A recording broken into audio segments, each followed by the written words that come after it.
Hello everyone, my name is Kiradoli and I'm here to teach you Organic Japanese.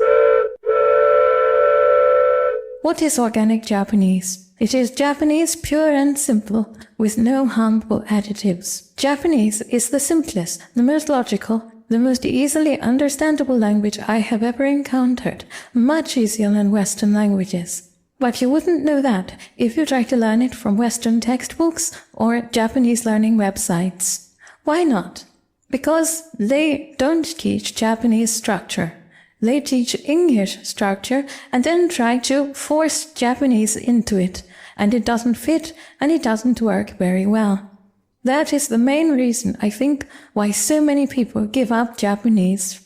The Western system makes it seem complicated, full of strange exceptions and odd rules that you have to memorize. And none of this is true if you learn the language the way it really is. So this course is not just for people beginning Japanese. It's very good for those people. This is the best way to start. But if you've been learning Japanese for a while and you find yourself getting confused by things, it would be very good to watch this series and learn from the start the way Japanese should have been explained in the first place. Alright, let's get started. The most basic thing about Japanese is the Japanese core sentence. Every Japanese sentence is fundamentally the same. It has the same core. What does it look like? It looks like this. We're going to picture it as a train. Every Japanese sentence has these two elements, A and B. The main carriage and the engine. The engine is what makes the sentence move, what makes it work. The carriage has to be there because without the carriage, there's nothing for the engine to move. Those two things are the core of every Japanese sentence. And if you can understand this, you can understand every sentence, no matter how complicated it becomes. Later on, we'll have a lot more carriages. We can say more about A. We can say more about B. We can combine logical sentences together to make complex sentences. But every Japanese sentence conforms to this basic type. So, what are A and B? Let's begin by reminding ourselves that in any language whatever, there are only two kinds of sentence. And they are A is B sentences and A does B sentences. So, an A does B sentence is Sakura walks. An A is B sentence is Sakura is Japanese. And we can put these into the past tense, we can put them in the negative, we can turn them into questions, we can say more about A, we can say more about B. But ultimately, every sentence boils down to one of these, an A is B or an A does B sentence. So let's look at how we do this in Japanese. In Japanese, if we want to say Sakura walks, A does B, Sakura walks, then A is Sakura, the main carriage, and B is walks, the thing she does, the engine of the sentence. Walk in Japanese is aruku, and we need one more thing to make the core Japanese sentence, and that is the linchpin of every sentence, and it's ga. Now, I want you to make friends with ga because this is the center of Japanese grammar. Every Japanese sentence revolves around ga. And the first part of the reason that Japanese gets so confusing, the way it's taught in the textbooks, is that they don't properly explain this. In some sentences, we're not going to be able to see the ga, but it's always there and it's always doing the same job. That may sound a little complicated, but it isn't. It's very simple, and I'm going to explain that in the next lesson. For now, let's just stick with the very simplest kind of sentence. So here is ga. It looks like a post with a big hook on it, doesn't it? It links together A and B and turns them into a sentence. So our core A does B sentence is Sakura ga aruku. Sakura walks. Now let's take an A is B sentence. Sakura is Japanese. Or as we say, Sakura is a Japanese person. So A, again, is Sakura. B is Nihonjin, which means Japanese person. And once again, we need ga to link them together. So we're going to picture the A car, the main carriage, with a ga on it. Because the main carriage, the subject of the sentence, always carries a ga to link it to the engine. So Sakura ga Nihonjin, and we need one more thing. is one other thing that I want you to make friends with, and that's da.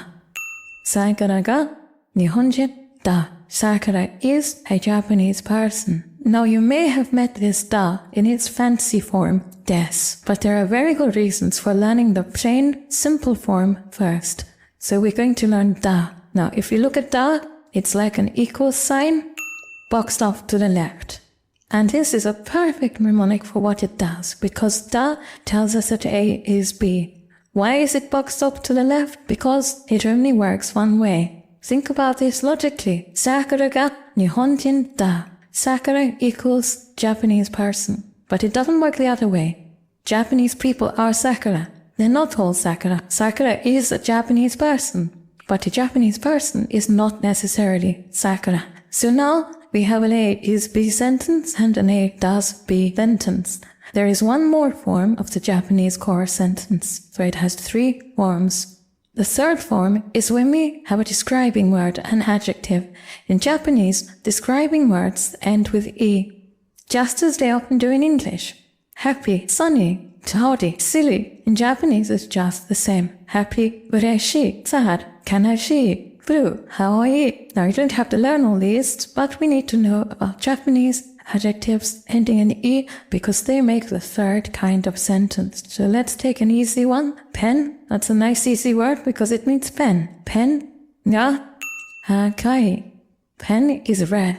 Now you notice that we don't have a da on the sentence. Why is that? Because the E adjective, akai, red, it doesn't mean red.